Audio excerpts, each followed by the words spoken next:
Christ Triumphant, April 20th, Daily Devotional by Ellen G. White. God invites holy boldness as we approach Him. And He said, I beseech Thee, show me Thy glory. Exodus chapter 33, verse 18. All who have responsible positions must realize that they must first have power with God, in order that they may have power with the people. God listens to the appeal of His self-denying workers who labor to advance His cause. He has even condescended to talk face-to-face with feeble mortals.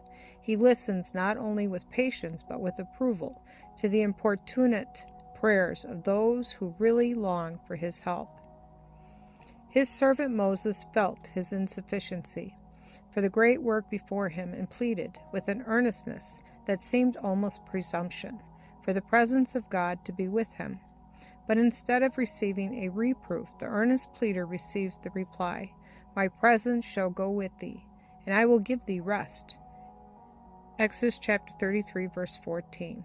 An assurance that all his burdens may be rested upon God. But the mind of Moses is so burdened with the tremendous weight of responsibilities resting upon him that he approaches still nearer to God, and his request is pressed still further. The answer from God is, I will do this thing also that thou hast spoken, for thou hast found grace in my sight, and I know thee by name. Exodus chapter 33, verse 17. Encouraged by his success, Moses ventures still further. A holy boldness he possesses, until it reaches a point that is incomprehensible to poor, finite human beings. The servant of God has been through prayer, approaching nearer and nearer to God, and now makes a request such as no mortal human had ever dared to make. I beseech thee, show me thy glory.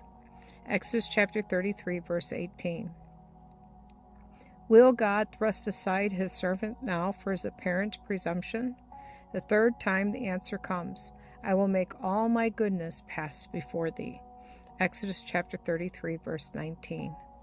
Oh, what condescension on the part of God!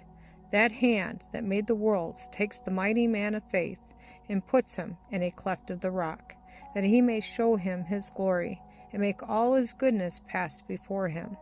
The most brilliant intellect and the most earnest study, the highest eloquence can never be substituted for the wisdom and power of God in those who are bearing the responsibilities connected with His cause. God has made every provision for workers to have the help that He alone can give. If they allow their work to hurry, drive, and confuse, so that they will have no time for devotional thought or for prayer, they will make mistakes. If a standard is not lifted up by Jesus Christ against Satan, He will overcome those who are engaged in the important work for this time.